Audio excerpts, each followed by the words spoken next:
வந்து விழுந்தது மின்னலின் ஒளி, அதில் தெரிந்தது அழகு தேவதை அதிசய முகமே.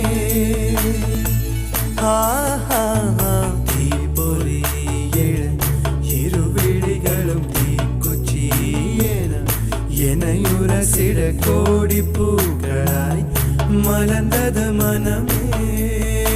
அவள் அழகை பாட ஒரு மொழி இல்லையே, அளந்து பார்க்க பல விழி இல்லையே. என இருந்த போதும் அவள் எனதில்லை.